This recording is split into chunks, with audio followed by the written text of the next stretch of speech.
Mesdames, Messieurs, bonsoir. Merci de nous rejoindre sur la première chaîne de télévision gabonaise, édition d'information que nous démarrons avec quelques minutes de retard dû à une panne de secteur. Merci pour votre compréhension. L'actualité nationale reste évidemment marquée par la disparition de Pierre Mamboundou. Mamboundou, cet illustre fils du Gabon, a tiré sa révérence le week-end dernier à l'âge de 65 ans. Témoignage, condoléances, ce sera le grand dossier de cette édition d'information. Bienvenue dans ce journal. Vous le savez, le Gabon vient de perdre un illustre fils, Pierre Mamboundou. Mamboundou, figure emblématique de l'opposition gabonaise, a eu le mérite d'écrire en lettres d'or les plus belles pages de l'histoire politique de notre pays. Qui était Pierre Mamboundou? Mamboundou, son portrait avec Rodrigue Tessamanga de notre rédaction.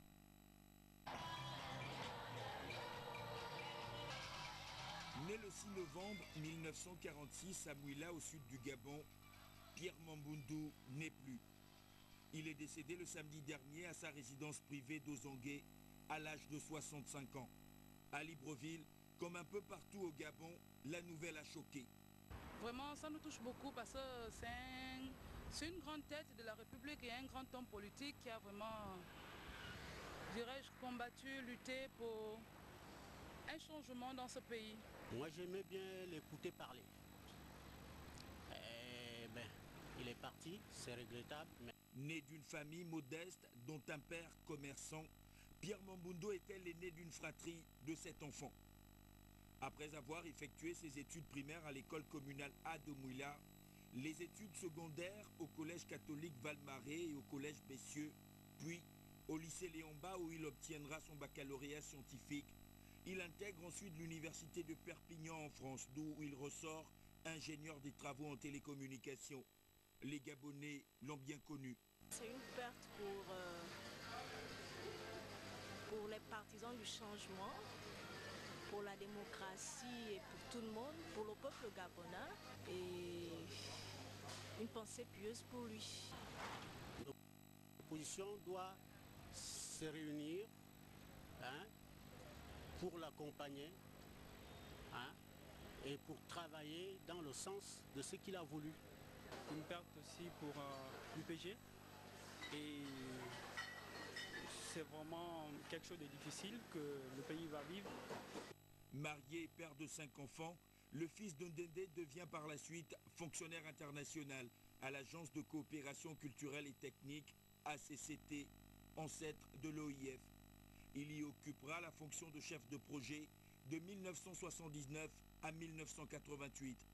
Le 14 juillet 1989, il crée l'UPG, l'Union du peuple gabonais, formation politique dont il sera le président jusqu'à sa mort en octobre 2011. Du haut de sa taille dominante, redouté pour sa prise de position, l'acteur politique a su incarner des dizaines d'années durant l'image de l'opposant historique. À l'annonce du décès du président de l'Union du peuple gabonais, le secrétaire général du Parti démocratique gabonais, Faustin Boukoubi, a rendu un dernier hommage au député de la Dola. Nous l'écoutons. J'ai été surpris dimanche autour de midi d'apprendre la disparition de M. Mamboundou. Naturellement, nous avons été affligés. J'ai découvert en Mamboundou deux qualités principales. Je me suis rendu compte que, au-delà de son charisme au plan politique, c'était un humain. Nous nous sommes fréquentés. Il a été chez moi, parfois jusqu'à des heures tardives, au-delà de 2 heures du matin.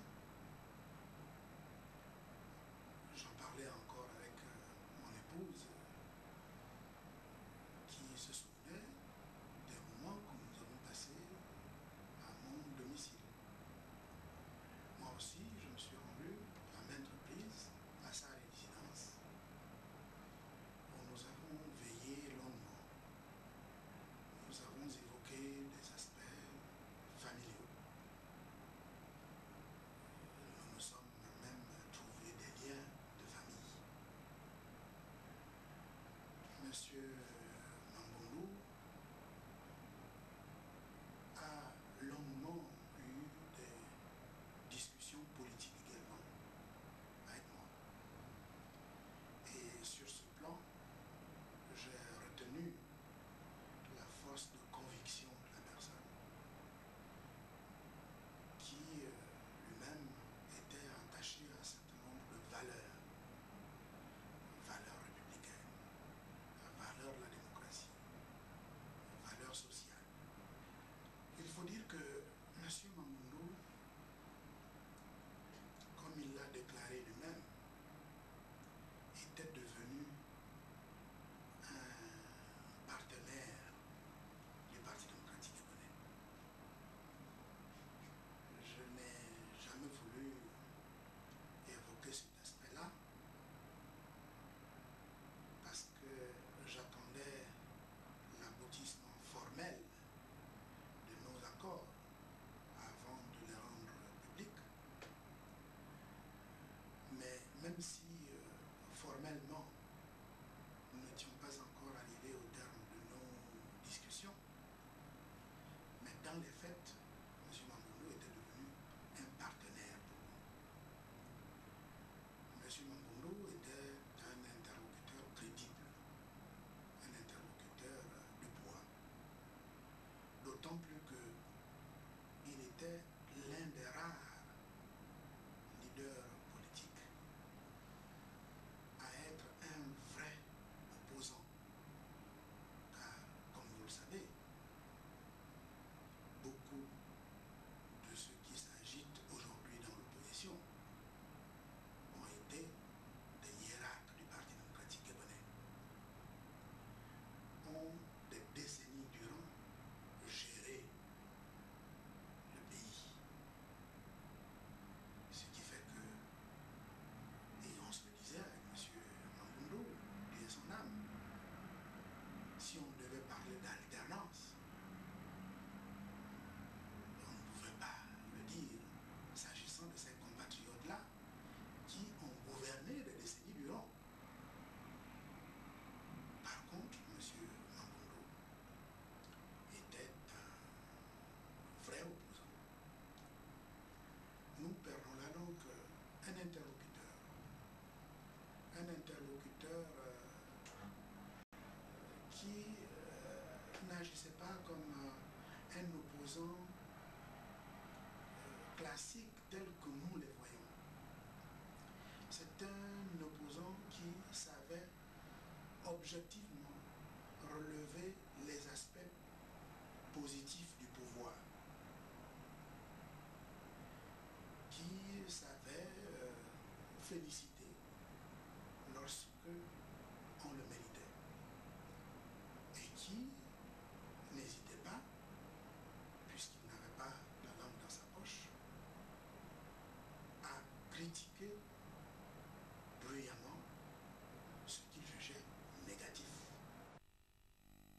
Propos recueillis par Yves Justin Mitumba de notre rédaction séance plénière extraordinaire. Les membres du Conseil national de la communication ont rendu un hommage à Pierre Mambundu, grand artisan de la liberté de la presse dans notre pays. La déclaration est lue ici par le conseiller membre chargé de la télévision Godel Inanga Yandik. Le Conseil national de la communication s'est réuni ce jour en séance plénière extraordinaire à son immeuble 6 avenue Général de Gaulle à Libreville. Cette session intervient au lendemain du décès de M. Pierre Mambundu, président de l'UPG, l'Union du peuple gabonais. En cette circonstance particulièrement douloureuse qui touche la classe politique nationale, le Conseil national de la communication présente à la veuve, aux enfants, au reste de la famille et à tous les militants de son parti ses sincères condoléances. À cette occasion, le Conseil national de la communication tient à saluer l'une des figures emblématiques de l'histoire de notre démocratie. En effet, des accords de Paris, en passant par les pourparlers d'Arambo, la contribution de Pierre Mambundu à ces différents débats qui font l'histoire récente de notre pays a été déterminante.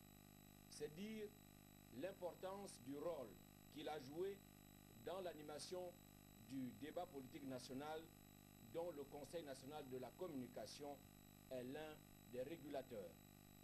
Le respect que ce valeureux fils de la nation avait des institutions et des valeurs républicaines l'emmenait souvent à venir personnellement rencontrer les différents présidents qui se sont succédés à la tête du Conseil national de la communication pour évoquer avec eux la situation de notre presse qu'il voulait libre et responsable.